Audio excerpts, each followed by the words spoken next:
तो वो जो वेबसाइट्स की फाइल तो जब वो वेबसाइट्स की फाइल को हम रिक्वेस्ट भेजते हैं, जैसे फर्ज करें मैं यूज़र हूँ, तो मेरी ब्राउज़र साइड हो गई, ठीक है। तो जब हम उसको रिक्वेस्ट भेजते हैं सर्वर को कि हमें ये फलां चीज़ चाहिए या फलां वेबसाइट चाहिए, तो वो उसकी फाइल्स जो होती हैं जैसे HTML CSS जावास्क्रिप्ट या रिएक्ट की या जो भी उसकी फाइल्स होती हैं, तो वो उसको वापस भेजता है। तो HTML जो बेसिकली है वो हमारी जो स्केलेटन होता है वेबसाइट का, CSS उसकी स्टाइलिंग होती है, उसकी जो जावास्क्रिप्ट उसकी फंक्शनैलिटी होती है। तो ब्राउज़र इन फाइल को रिसीव करता है और उनको प्रोसेस करके हमें जब स्क्रीन पे विजुअलाइज करके दिखाता है, तो उसे हम रेंडरिंग कहते हैं सारे प्रोसेस को। और बेसिकली वेबसाइट के अंदर ये दो ही प्रिंसिपल होते हैं कि जब हम रिक्वेस्ट भेजते हैं, ठीक है, ब्राउज़र साइड से, और सर्वर साइड से हमें वो रेंडरिंग करके हम स्क्रीन पे शो करके दिखाता है। तो उसके बाद मैंने बताया था हमें, let me share my screen.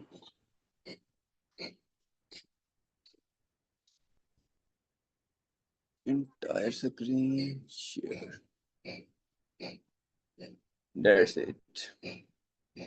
तो अब जबकि हमने हैंड्स ऑन प्रैक्टिस करनी है या अपना सीखना है कि हम वेबसाइट कैसे बना सकते हैं, तो उससे पहले तो क्या कहते होते हैं, कोई कोड वगैरह लिखना पड़ेगा। तो ज़ाहिर बात, जब हमने कोई चीज़ लिखती हैं, कोई भी चीज़ याद करने के लिए या प्रैक्टिस करने के लिए लिखते हैं, तो हमें कुछ ना कुछ चाहिए होता है। जैसे हम अपने नोट्स वगैरह बनाने हो तो हमें एक रजिस्टर चाहिए होता है, एक पेंसिल चाहिए होती है। ऐसे ही लैपटॉप पे कोड करने के लिए हमें एक IDE की ज़रूरत होती है। IDE बेसिकली क्या है, ये इंटीग्रेटेड डेवलपमेंट, सॉरी, चल छोड़िए इस चीज़ को। IDE का मुझे एब्रिविएशन भूल गया है, क्योंकि मैं ये यूज़ करता हूँ। तो एक IDE चाहिए होती है जिसपे हम कोड कर सकें और उस चीज़ को बाद में हम रन कर सकें। तो जो कोड होता है वो हम एक सिंपल टेक्स्ट फाइल पे भी लिख सकते हैं। जैसे फ़र्ज़ करें HTML का कोड होगा किसी भी चीज़ पे, तो इधर भी लिख सकते हैं इस फाइल के ऊपर, लेकिन लास्ट में इसके ऊपर एक्सटेंशन चेंज कर देते होते हैं, तो वो तब भी हो जाता होता है। लेकिन इस कोर्स में हम जो IDE यूज़ करेंगे वो VS कोड यूज़ करेंगे। तो VS कोड का थोड़ा सा इंट्रोडक्शन ले लेते हैं कि VS कोड क्या चीज़ है और हम इसे इसे ही क्यों यूज़ करेंगे। वैसे बहुत सारी और भी हैं, आई थिंक पायाचाम भी है VS कोड के अलावा, और भी बहुत सारी हैं, गूगल क्लैब नोटबुक भी है आई थिंक। तो लेकिन हम यहाँ पे VS कोड यूज़ करेंगे। तो आज की क्लास में हम देखेंगे, ये इसको क्यों लेता है।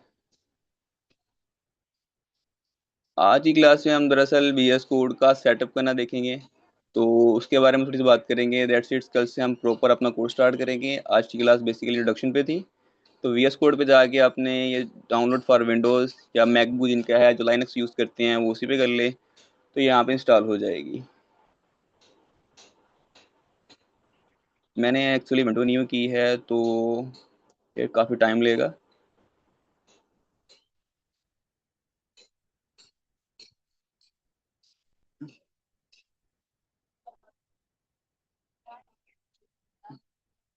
मैं चेक करता हूँ, अगर मेरे लैपटॉप में पड़ी हुई ऑलरेडी ये फाइल, तो फिर हम इसे इंस्टॉल करेंगे। इसको थोड़ा सा देखेंगे कि इसको हमने यूज़ कैसे करना है। Software software software software. तब तक सर उसामा आपको ऐड करना चाहिए इस कोर्स के बारे में,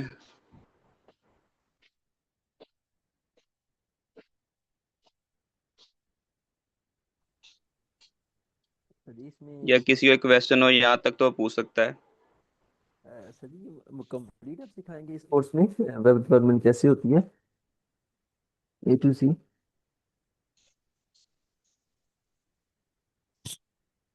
सर जी सर।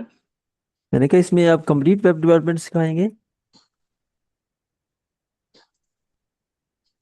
जी सर, हम कंप्लीट वेब डेवलपमेंट सिखाएंगे, मतलब कि HTML से लेके, हम कह लें कि स्केलेटन से लेके डेटाबेस तक, और यहाँ पे हम एक फुल स्टैक प्रोजेक्ट भी बनाएंगे बाद में। ठीक है। तो ठीक है, तो उसमें क्या क्या होगा सर जी, क्या क्या हमें सीखना होगा प्री लेवल पे या सेल्फ लर्निंग के लिए। सर बेसिकली इस कोर्स में हम स्टार्ट से चलेंगे, जैसे हम क्या लेंगे, बिल्कुल बेसिक से लेके चलेंगे, आपको बेसिक से एडवांस तक लेके चलेंगे। और जैसे मैंने पहले इसका रोड मैप बताया था एक, कि हम इसमें मस्ट स्टैक सीखेंगे। तो मस्ट ठीक स्टैक है। बेसिकली है रिएक्ट जेएस फ्रंट एंड के लिए, और नोड जेएस और एक्सप्रेस जेएस बैक एंड के लिए, और डेटाबेस के लिए हम नो एसक्यूएल डेटाबेस यूज करेंगे, मोंगोडीबी को। Thank you. ठीक है, तो कितनी देर लेकिन तक इसमें खत्म कुछ होगा? एंड कब होगा सर सर ये? सर ये मैक्सिमम हमारा 13 से 14 हफ्तों का पूरा कोर्स है। ठीक है, थैंक यू सर। वेलकम। मुझे डाउनलोड ही करना पड़ेगा क्योंकि मेरे पास पड़ा नहीं हुआ ये, तो अभी ये डाउनलोड हो रहा है। सर मेरे पास ऑलरेडी वीएस कोड इंस्टॉल है, तो अपनी स्क्रीन शेयर कर सकता है, उसके बारे में थोड़ा सा देख लें उसको। ओके सर, मैं शेयर करती हूँ। थैंक यू मैम, अगर आप शेयर कर दें तो। जी मैम, हमारी आप कुछ कहना चाहती हैं? सर मैंने पूछना था कि इस कोर्स में मेरे को लैंग्वेज सीखनी पड़ेगी या अ, आप खुद ही सब कुछ सिखाएंगे? नहीं नहीं मैम, हम ही आपको सिखाएंगे सब कुछ। जैसे मैंने पहले बताया कि बेसिक से एडवांस तक जाएंगे हम, तो इसमें बेसिकली जो हमारी कोर लैंग्वेज होगी वो जावास्क्रिप्ट होगी। और जिनका जावास्क्रिप्ट किन्हें नहीं आती वो इसे ज्वाइन कर सकते हैं? यस मैम, बिल्कुल कर सकते हैं। इवन जिनको ये भी नहीं पता कि HTML क्या होती है, या इनको ये भी नहीं पता कि div टैग क्या होता है या हेडिंग टैग क्या होते हैं, तो वो भी ये ज्वाइन कर सकते हैं। Okay, thank you. सो जब हम VS कोड को ओपन करेंगे तो ये हमारा इंटरफेस होगा। सर आगे आप कंटिन्यू करेंगे या मैं बताऊँ?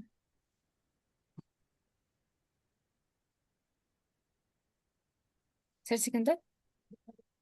जी मैम, आप कंटिन्यू करेंगे, मेरे पास इंस्टॉल ही नहीं है। Okay sir. सो ये हमारा इंटरफेस होगा। यहाँ पर जाकर हम न्यू फाइल बना सकते हैं। फॉर एग्जांपल हम न्यू फाइल बनाते हैं यहाँ पर, और हम कहते हैं कि test.html।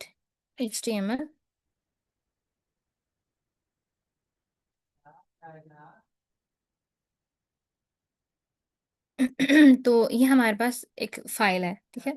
और हमने यानी जो इसकी एक्सटेंशन है वो डॉट HTML रखेंगे। तो ये मैंने सिंपली एक एक्सक्लेमेशन मार्क प्रेस करके उसके बाद मैंने टैब प्रेस किया, तो ये ऑटोमेटिकली ये जो है वो टेक्स्ट आ गए यहाँ पर। अब हम कुछ भी लिख सकते हैं। हमने जो काम है अपना, हमारे पास सबसे पहले ये डॉक टाइप होती है। हम डिफाइन कर रहे हैं कि हमारे पास टाइप क्या है हमारी डॉक की, तो वो HTML है, ठीक है। फिर हम लैंग्वेज डिफाइन कर रहे हैं यहाँ पर। फिर हम यहाँ पर हेड, ये हमारे पास हेड होता है। और यहाँ पर हम जो है वो किसी भी हमारी डॉक जो हमारी वेबसाइट है उसका टाइटल बताते हैं। फॉर एग्जाम्पल ये टेस्ट वेबसाइट है, तो हम यहाँ पर टेस्ट लिख देंगे, ठीक है। फिर हम व्यू पोर्ट बताते हैं यहाँ पर, और कंटेंट और ये इनिशियल स्केल। उसके बाद हमारा जो मेन काम है वो बॉडी के अंदर होता है, ठीक है। फिर पहले और यहाँ पर डिफरेंट टैग्स हमारे पास HTML जो है वो टैग्स के बेस पर काम करती है। अगर हम यहाँ पर देखें तो ये, ठीक है। ये जैसे ये H1, अब ये हमारे पास हेडिंग का टैग है, और P ये हमारे पास पैराग्राफ का टैग है। तो हमारे पास बेसिकली ये हमारी जो HTML है ये मार्कअप लैंग्वेज है, यानी हमारे पास ये टैग्स और एलिमेंट्स की बेस पर ही काम करती है। अगर हम कहें यानी इस पे काम करते हुए हम P लिखते हैं, जैसे ये P यहाँ पर आ रहा है, इसको हम प्रेस करते हैं, ये दिस इज द पैराग्राफ, ठीक है। अब इसको हम रन कैसे करेंगे?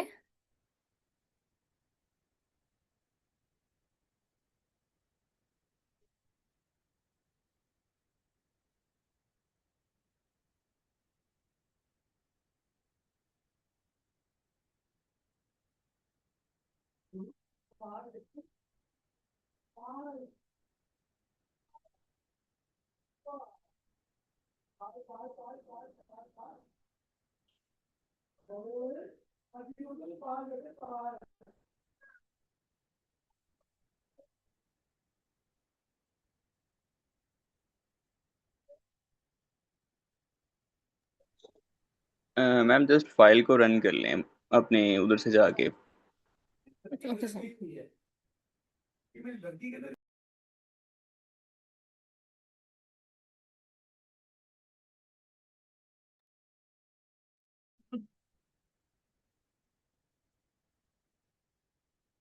तो ये हमारी फाइल है, तो यहाँ पर जाकर हम इसको ओपन कर लेते हैं गूगल क्रोम से। तो ये दिस इज द पैराग्राफ यहाँ पर शो हो रहा है, ठीक है। तो हमारी जो फाइल है वो, I am sorry ma'am, screen still है, कोई और कोई और कुछ नहीं हो रही। सॉरी सर आपकी आवाज़ नहीं आ रही। मैंने कहा कि आपकी स्क्रीन स्टिल है, कोई और विंडो शो नहीं हो रही। अच्छा, ओके सर। सर आपको कौन सी विंडोज शो हो रही है? मैम मुझे VS कोड की शो हो रही है। Okay sir, okay.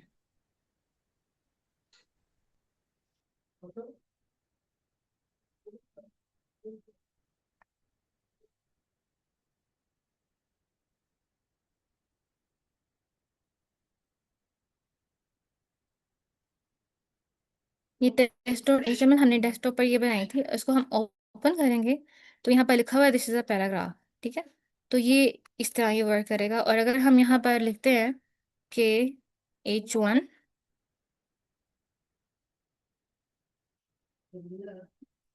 This is main heading, और इसको रिलोड करते हैं तो दिस इज मेन हेडिंग लिखा होता है। तो जो पार्टिसिपेंट्स हैं, जो स्टूडेंट्स हैं, उनके लिए थोड़ा सा आज का ये टास्क है, असाइनमेंट नहीं है, यानी उनको एक्सप्लोर करें वो इन टैग्स को कि ये कैसे काम कर रहे हैं। हम इनको नेक्स्ट इंशाल्लाह कवर करेंगे आने वाले सेशन में, और आज भी हम कुछ चीज़ों पर काम करते हैं, लेकिन वो देखेंगे ये कैसी चीज़ें काम कर रही हैं। फॉर एग्जाम्पल हमारे पास जैसे कि ये तो बहुत ही ईजी टैग है ना, ये पैराग्राफ का टैग है, ये हेडिंग का टैग है। और हम ये बताएंगे कि जैसे हमें बार बार रिलोड करना पड़ रहा है इसको, तो हम कैसे विदाउट रिलोडिंग हम सिर्फ उसको कंट्रोल सेव करें और हमारा ब्राउजर उसको जो है वो खुद ही गेट कर ले। तो हम लाइव सर्वर पर वर्क करना भी इंशाल्लाह सिखाएंगे। तो ये हम आज कुछ टैग्स देख लेते हैं, और जो पार्टिसिपेंट्स हैं वो खुद भी इनको थोड़ा सा एक्सप्लोर करें। हम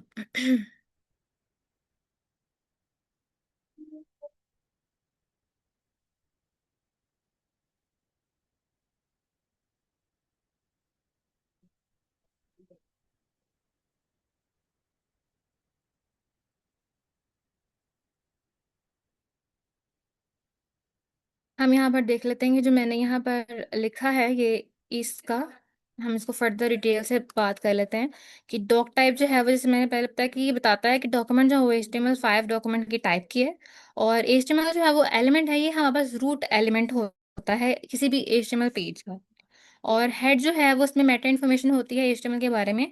और टाइटल जो है वो बताता है कि हमारे HTML पेज का टाइटल क्या है। फॉर एग्जाम्पल मैंने यहाँ पर जैसे लिखा है टेस्ट वेबसाइट, तो अगर हम देखें यहाँ पर तो ये टेस्ट वेबसाइट यहाँ पर शो हो रहा है यहाँ पर। ठीक है? ये जो इसका जो नेम है वो टेस्ट वेबसाइट है। ये ये जो जैसे शो हो रहा है ना आपको, ये जब मैंने इस पे होवर किया है।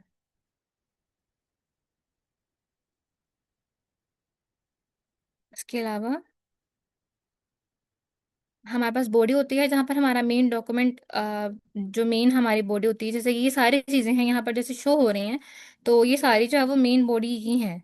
यहाँ पर ये लोगो है, यहाँ पर ये सारी चीज़ें, तो ये एज अ बॉडी, इस बॉडी में हम जो भी लिखेंगे वो हमारे पास जो है वो यहाँ पर डॉक्यूमेंट में, यहाँ पर वेबसाइट पर शो होगा।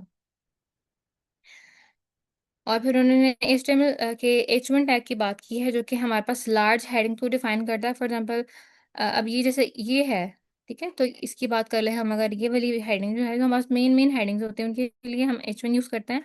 और P जो है वो सिंपल पैराग्राफ टाइप करने के लिए, फॉर एग्जाम्पल जैसे ये भी लिखा हुआ है ना अगर, तो ये जो है वो पैराग्राफ टैग में ही लिखा हुआ है। और अगर मैं टैगिंग देखनी हो तो कंट्रोल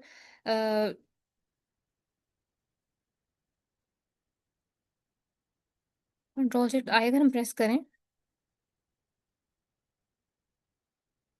तो हम यहाँ पर जाकर देख सकते हैं, एलिमेंट्स पे हम क्लिक करें तो यहाँ पर शो होगा कि जैसे जैसे हम किसी भी एलिमेंट पर क्लिक करें तो यहाँ पर डिव सिंपल होता है, डिव होते हैं कुछ कंपोनेंट्स।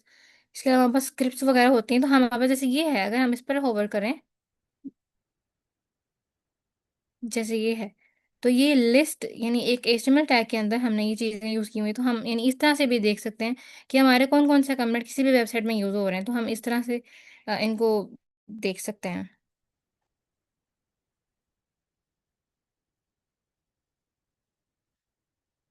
इसके अलावा जो हमारा मेन काम होता है HTML एलिमेंट हमारा क्या होता है, हम देखते हैं इसको।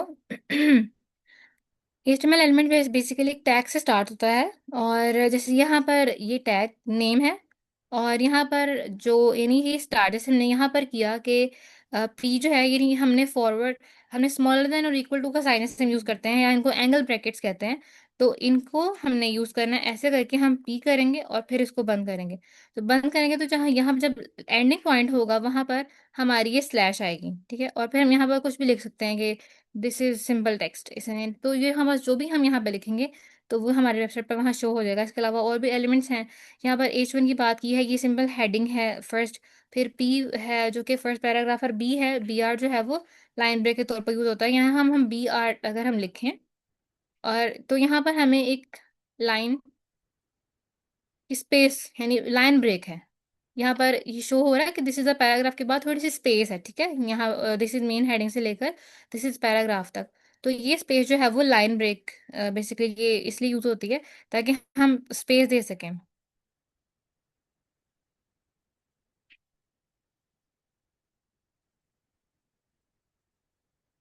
उसके बाद हम एडिटर्स की बात करते हैं कि जैसे कि सर ने बताया कि हम पाईचार्म यूज़ कर सकते हैं, हम ओपन नोट पैड यूज़ कर सकते हैं, जैसे कि और सिंपल नोट पैड जैसे हमारी पीसी में होता है किसी में जैसे कि नोट पैड है, इसको भी हम यूज़ कर सकते हैं, ठीक है। लेकिन मतलब एज अ डेवलपर जैसे हमने काम करना है तो सब तो ये सिंपल एडिटिंग के लिए होता है। हम इसमें सर्वर फंक्शंस और सर्वर ऑपरेशंस फिर बैकएंड से जोड़ना, फिर ये सारा कुछ करने के लिए फिर हम एक प्रॉपर हमें इंटीग्रेटेड डेवलपमेंट एनवायरनमेंट चाहिए होता है। कैसा एनवायरनमेंट चाहिए होता है जहाँ पर अपना काम कर सकें, ठीक है। तो इसलिए हम जो है वो यहाँ पर VS कोड को यूज़ करेंगे। तो यहाँ पर वो यही बता रहे हैं कि हम किसी भी टेक्स्ट एडिटर को यूज़ कर सकते हैं। उन्होंने यहाँ पर नोटपैड के थ्रू काम करना सिखाया हुआ है, और उनको उन्होंने जो एक्सटेंशन दी है वो HTML की ही ली है। और यहाँ पर उन्होंने शो किया कि हम यहाँ पर किस तरह जाकर अपने लोकेशन, जैसे अब मेरी जो लोकेशन है वो यहाँ डेस्कटॉप की है, जैसे मैंने दिखाया कि ये मेरी फाइल है ये वाली, ठीक है। तो यहाँ पर जो मैंने उसको रन किया है तो यहाँ पर जिसकी डेस्टिनेशन है वो ये है कि सी में यूजर में PMLS के अंदर डेस्कटॉप के अंदर ये फाइल पड़ी हुई है, यहाँ पर इसका जो है वो ये शो हो रहा है। अब हम लोकल जब हम लाइव सर्वर की बात करते हैं तो वहां पर हमें एक पोर्ट लेनी पड़ती है। हम एक स्पेसिफिक पोर्ट से मुराद यानी जैसे हम काम जब भी कोई काम करते हैं हम तो हमें एक एक एड्रेस की जरूरत होती है या हमें किसी चैनल की जरूरत होती है जिससे हम काम कर सके। तो हर एक काम करने का हर एक का अपना स्टाइल होता है। तो हमारे पास जो वेबसाइट है वहां पर हम डिफरेंट तरह के पोर्ट्स यूज कर सकते हैं। हम 5000 यूज कर सकते हैं, ठीक है। और 3000 हम रिएक्ट पर काम करेंगे तो हम देखेंगे कि हम 3000 की पोर्ट जो है वो यूज कर रहे हैं।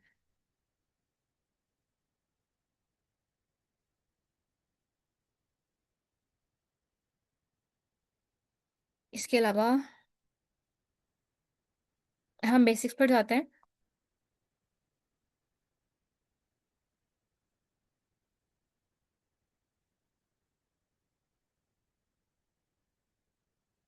पैराग्राफ के बाद हम एंकर टैग को देख लेते हैं। अब एंकर टैग बेसिकली हमारे पास इसलिए यूज होता है ताकि हम यानी यहाँ पर हम जैसे हम पढ़ लेते हैं कि लिंक डेस्टिनेशन इज, अगर हमने किसी लिंक पर जाना है फॉर एग्जाम्पल, अब अगर हम इसको कॉपी करते हैं, ये एंकर टैग बेसिकली होता है जो हम किसी भी डेस्टिनेशन पर या किसी भी वेबसाइट पर जाके अगर हम करते हैं तो अगर हम ऐसे करते हैं यहाँ पर हमारे पास href में है एक डोमेन या एक वेबसाइट का नेम, वेबसाइट का जो URL है वो हम स्टोर करते हैं। और उसके बाद हम यहाँ पर अपना टेक्स्ट लिखते हैं कि दिस इज अ लिंक। अब जब हम यहाँ जाएंगे अपने ब्राउजर में और देखेंगे यहाँ पर तो ये एक लिंक की फॉर्म में आया। अब देखिए यहाँ पर होवर कर रही हूँ, यहाँ पर होवर करूँ तो सिंपल कर्सर शो हो रहा है, लेकिन यहाँ पर कर्सर जो है वो हैंड पॉइंटर के साथ शो हो रहा है। हम उसको क्लिक करेंगे तो वो W3 स्कूल्स को ओपन कर रहा है, ठीक है। तो हम यहाँ पर कुछ भी लिख सकते हैं, यहाँ यानी इस जगह पर हम leadcode.com भी लिख सकते हैं, कुछ भी जो हमने जिस वेबसाइट पर भी जाना है। तो वेबसाइट को पर जाने के लिए हम जो है वो एंकर टैग यूज करते हैं, या किसी भी एड्रेस पर जाने के लिए हम एंकर टैग यूज करते हैं। और जो लिंक की डेस्टिनेशन है वो हम एचरेफ में डिफाइन करते हैं। और एचरेफ बेसिकली हमारे पास एक एट्रीब्यूट के तौर पर काम करता है। एंकर टैग ये पूरा एक एलिमेंट है और इसके अंदर हमारे पास जो है वो एट्रीब्यूट यूज होता है जो कि एचरेफ का एट्रीब्यूट है। और ये जो है वो एडिशनल इन्फॉर्मेशन एचटीएमएल के बारे में प्रोवाइड करते हैं। अगर हम सिंपल लिख देंगे कि ये एचटीएमएल है तो इसमें यानी कि हम ये हटा लें ऐसे, और यहाँ जाके देखें तो ये सिंपल एक यानी बन गया है, क्योंकि हम एंकर टैग तो ये है लेकिन हमने उस पर कोई डिफाइन नहीं की डेस्टिनेशन की जिस पर उसने जाना है। तो जब हम ऐसे दोबारा करेंगे तो हमें इसको पता चल गया कि ये हमारा एक लिंक है, ये ओपन करेगा। फिर हम आगे देखते हैं इमेज। हम अगर जैसे हमने देखा होगा कि डिफरेंट तरह की इमेजेस हमारे पास मौजूद होती हैं वेब पेजेस में। जैसे ये एक इमेज है, ठीक है। तो हमारी जो इमेजेस होती हैं वो इमेज टैग के लिए पर बेसिकली काम करते हैं। हम आईएमजी का टैग यूज करते हैं और फिर हम उससे सोर्स देते हैं। सोर्स का मतलब होता है उससे हम जगह देते हैं कि वो इमेज कहाँ से आ रही है, ठीक है। अब w3schools.pjpg से ये हमारे पास ये डेस्टिनेशन है उसकी कि हमारे पास सोर्स क्या है, उस इमेज को हमने कहाँ से लेके आना है। फिर हमें ऑल्ट में हम वो चीज़ शो करते हैं, वो टेक्स्ट शो करते हैं जो कि हमारी इमेज का ऑल्टरनेटिव होता है कि अगर हमारी इमेज लोड नहीं हुई तो वो एक शो करे कि ये यहाँ पर किस चीज़ की तस्वीर थी। फॉर एग्जांपल पिक्चर है तो पिक्चर लिखा है या w3schools.com है। यहाँ पर अगर हमारी पिक्चर शो नहीं होती तो ऑल्टरनेट में हमारे पास ऑल्ट टैग यूज होता है, में हम उसका नाम डिफाइन करेंगे, कोई भी टेक्स्ट लिखेंगे कि ये इमेज को रिप्रेजेंट करेगा कि यहाँ पर इमेज है और ये किस बारे में थी। फिर उसके अलावा हम इमेज की विड्थ हाइट को डिफाइन करेंगे ताकि हमारा जो ब्राउजर है वो उसे अपनी विड्थ और हाइट के अकॉर्डिंग यानी सेट कर ले। और हम पहले से इसको जो है वो डिफाइन कर देंगे।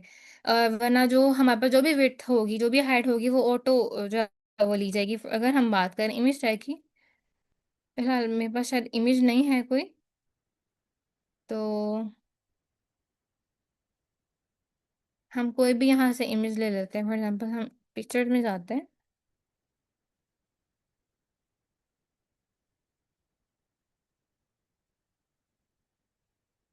कॉपी इमेज एड्रेस किया है मैंने और फिर हम यहाँ पर ऐसे कर देंगे, ठीक है।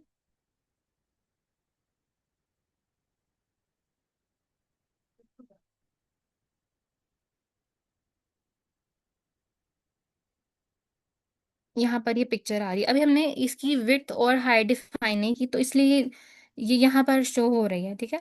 लेकिन अगर हम इसकी हाइट और विड्थ डिफाइन करेंगे तो फिर यानी जैसे हमने पिक्चर देखी है यहाँ पर उठा ली और फिर हमने इसको जो है वो ऐड कर दिया। अब हम यहाँ इस पर जो है वो इसकी पिक्चर एज हम डाल देते हैं इसके ऑर्डिनेट में और हम हाइट डिफाइन कर देंगे।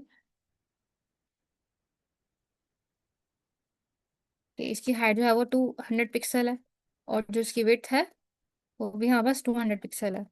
तो ये डिफाइन करके जब इसको दोबारा रीलोड करेंगे तो ये देखेंगे ये जब वो स्मॉल हो गई है तो यहाँ पर इस तरह जी काइंडली रीनेम कर दें। आपका नेम जादूगर शो हो रहा है। आपका कोई क्वेश्चन है? मैम जी, मेरे लैपटॉप से ज्वाइन किया था, आई थिंक उसी का रीनेम, सॉरी उसका नाम इधर आ गया। तो मैं एक्चुअली ये है कि हमें मीटिंग एंड करनी पड़ेगी, नेक्स्ट सेशन का टाइम हो रहा है। सेकंडली ये श्योर जो सर। भी टैग्स हैं इनके बारे में ज़्यादा सोचने की जरूरत नहीं है स्टूडेंट्स को, अपने पार्टिसिपेंट्स को, क्योंकि ये सब हम डिटेल में आगे देखेंगे। आज जस्ट ओवरव्यू था एचटीएमएल का कि एचटीएमएल क्या होती है और कैसे वर्क करती है और हम कौन सी आईडीई यूज़ करेंगे, उसका सेटअप कैसे करेंगे। तो नेक्स्ट कल के सेशन में हम इंशाल्लाह एचटीएमएल स्टार्ट करेंगे शुरू से, और हम मेटा टैग से लेके हम उसके फुटर तक जाएंगे, इनके एडवांस टैग्स तक जाएंगे। तो इस चीज़ को परेशानी की जरूरत नहीं है कि ये कैसे काम कर रहा है, ये कौन कौन से टैग हैं और ये किस तरह होंगे। तो thank you so much ma'am, आप काइंडली मीटिंग एंड कर दें। Okay sir. Ma'am ELISA. Okay sir, मैं कर देती हूँ। Thank you.